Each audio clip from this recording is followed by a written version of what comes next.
Mi nombre es Marisa Glave y estamos en Más Allá de la Coyuntura. El programa de hoy lo vamos a dedicar a las reformas pendientes en el Congreso, en particular a dos: a la inmunidad parlamentaria, que todos hemos asociado siempre inmunidad con impunidad, y a las restricciones para poder postular. El día de ayer, la Comisión de Constitución, luego de una presión muy fuerte en redes sociales, terminó aprobando el dictamen sobre restricciones para poder postular y también el de inmunidad parlamentaria. ¿Por qué estos dos son tan importantes? ¿Por qué tienen que aprobarse ahorita? Si no se aprobaban esta semana en la Comisión de Constitución y pronto en el Pleno, ya no se pueden aplicar para las próximas elecciones. ¿Por qué? Porque estas dos, la de inmunidad y la de requisitos e impedimentos para poder postular, son modificaciones constitucionales y necesitan dos votaciones en dos legislaturas. La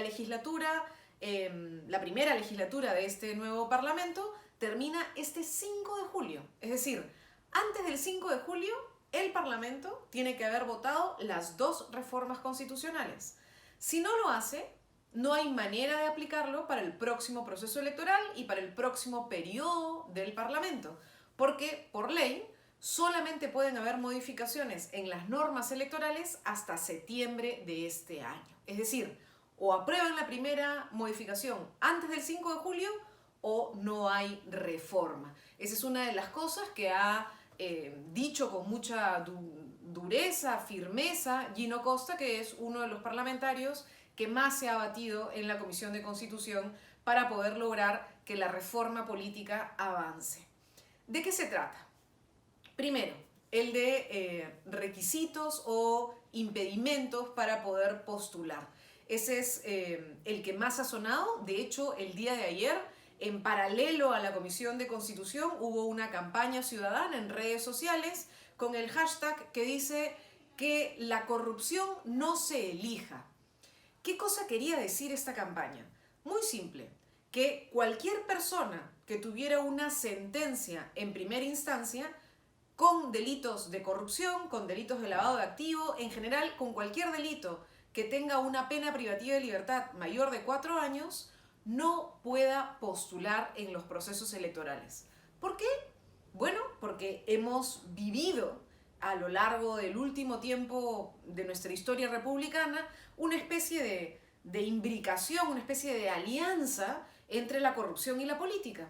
Y la reforma política justamente lo que busca es poner límite a esta especie de inmersión, incidencia permanente de la corrupción en la política representativa. Una de las maneras es por lo menos decir que no hay que esperar a que una persona tenga una sentencia firme, es decir, en segunda instancia o incluso en casación, sino que solo con tener una sentencia en primera instancia, es decir, que ya un fiscal te acusó, ya pasaste por un proceso de investigación, ya pasaste por un proceso judicial y hay al menos un juez o una jueza que ha dicho que eres culpable. Con eso ya debería haber una primera barrera para impedir que las personas puedan postular. Bueno, esto lo presentó el presidente Vizcarra durante el tiempo político pasado.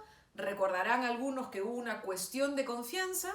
El Parlamento pasado hizo un debate y logró aprobar una norma relativamente sensata, planteando que por ley se definan qué delitos graves impedían la postulación.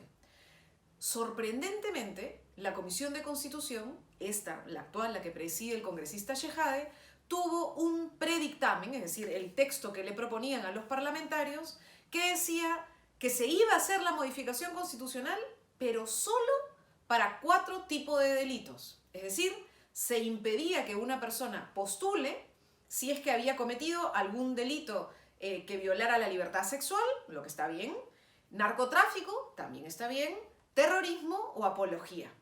Pero, ¿y qué pasaba con los delitos de corrupción? No estaba en la lista. ¿Qué pasaba con los delitos de lavado de activos? Tampoco estaba en la lista. Entonces se generó una campaña ciudadana en redes sociales para exigirle al Parlamento que no haga la barbaridad de retroceder en lo que ya había hecho el Congreso pasado, sino que recordara que la misión que la ciudadanía le ha dado es corregir y profundizar las reformas que ya se venían aprobando. Menos mal, el dictamen que finalmente se ha aprobado en la Comisión de Constitución incorpora en el artículo 34 de la Constitución un párrafo que señala que las personas que tengan una sentencia en primera instancia por delito doloso con una pena privativa de libertad de 4 años o más, quedan impedidos de poder participar en un proceso electoral. Esto tiene que ir al Pleno. No ha sido fácil que lo apruebe la Comisión de Constitución. Ha logrado que se vote de manera mayoritaria, pero varios de los partidos que finalmente votaron por ese dictamen lo han hecho con reserva. Cuando una organización partidaria vota con reserva, lo que termina ocurriendo es que en el Pleno puede que no necesariamente todos los miembros de su bancada voten de manera igualitaria. ¿Cuál es el riesgo nuevamente? Que una modificación constitucional necesita 87 votos. Entonces, esta campaña que ha salido en las redes sociales, que ha marcado con claridad el mensaje que la corrupción no se elija, es decir, que esté prohibido que puedan participar en el proceso electoral, no puede acabar. Hay que mantenerla hasta que esto se logre votar en el Pleno del Congreso. Por otro lado, también hay otra noticia importante alrededor de la reforma política y es la inmunidad parlamentaria. Como hemos visto en nuestro país, la inmunidad que debía servir para proteger a los parlamentarios en caso de que fueran a acosarlos porque hacían, por ejemplo, una función de investigación o una función de representación que incomodaba a los grandes poderes económicos, lo que terminó ocurriendo es que se volvió como un escudo de impunidad para evitar que jueces fiscales pudieran investigar o incluso detener a un parlamentario. Recordemos que el caso del excongresista Donaire es uno de los más sonados, que incluso se fugó porque había un mandato de detención, pero el Parlamento no le levantaba la inmunidad. El día de hoy la Comisión de Constitución ha eliminado la parte de la inmunidad, la inmunidad en sí que supone el pedido de permiso. Esto hay que explicarlo bien porque incluso se generaron confusiones. Yo misma tuve una confusión cuando recién vi el proyecto que aprobaron, y es que la inmunidad parlamentaria suponía que si un fiscal quiere investigar a un parlamentario por un delito común, tenía que pedirle permiso al Parlamento para iniciar la investigación. Y después de que se iniciaba la investigación, iba a un proceso judicial y resultaba sentenciado y había que meterlo a prisión, es decir, había necesidad de cárcel, había que otra vez pedirle permiso al Congreso para que levantara su segunda inmunidad, que era la inmunidad de arresto. Estos pedidos de permiso al Parlamento han quedado eliminados en el dictamen que se ha aprobado en la Comisión de Constitución. Lo que se ha hecho es incorporar un procedimiento especial.